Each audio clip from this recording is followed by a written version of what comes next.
नमस्कार, मी ॲडव्होकेट विकास जाधव, सरपंच परिषद प्रदेश उपाध्यक्ष, श्री चैतन्य इन्स्टिट्यूट पुणे या ठिकाणी आज येण्याचा योग आला। येण्याचं कारण म्हणजे इथं बार्शी येथील किंवा आसपासच्या परिसरातील नातेवाईकांची मुलं आणि विशेषतः Shri Chaitanya academy girls campus Saraswati कॅम्पसला माझी मुलगी PCM ला 12वीला असल्यामुळे सातत्यानं जाणं येणं चालू असतं। परंतु इतर इन्स्टिट्यूटच्या तुलनेत श्री चैतन्य इन्स्टिट्यूट हे खऱ्या अर्थानं PCM आणि PCBच्या मुलांसाठी खूप चांगलं आहे आणि पालकांनी कसलीही चिंता न करता या ठिकाणी ठेवण्यासारखे हे दोन्ही कॅम्पस आहेत माझ्या पाहण्यातले। आणि तसं पाहिलं तर 11वी आणि 12वी हे 2 वर्ष वय विद्यार्थ्यांचं असं असतं की ते बाहेर ठेवल्यानंतर भरकटण्याचं वय असतं।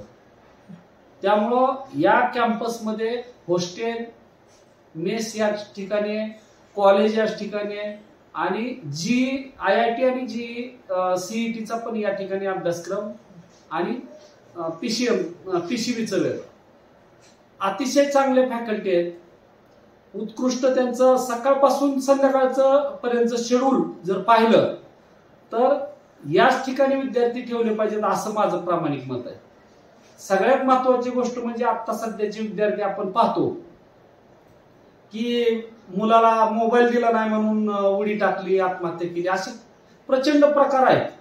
ते मुलं ऍडिक्ट झालेत मोबाईलला, त्यामुळे अनेक प्रकार घडत आहेत। तर या दोन्ही कॅम्पसचं वैशिष्ट्य की विद्यार्थ्यांना कसलाही मोबाईल अलाउड नाही आणि पालकापेक्षाही जास्त कष्ट घेऊन इथले स्टाफ आणि सगळे अकॅडमिक जे प्रिन्सिपल आहेत, विशेषतः विनोद सरांचं मी कौतुक करतो। दोन्ही कॅम्पसला त्यांचं लक्ष असतं।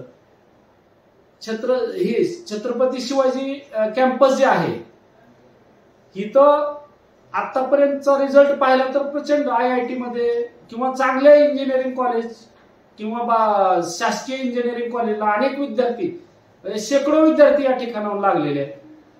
या कॅम्पस इथं पुण्या या ठिकाणी श्री चैतन्य अकॅडमीचं सुरू झाल्यामुळं महाराष्ट्रातील विद्यार्थ्यांची सोय झाली। आम्ही याच कॅम्पसच्या संदर्भानं श्री चैतन्यचा अभ्यासक्रम चांगला आहे म्हणून मी आणि आमचे सहकारी हैदराबादला गेलो होतो आणि त्या ठिकाणी आम्हाला कळलं की पुण्यात यांचे कॅम्पस आहेत, म्हणून आम्ही या ठिकाणी आलो।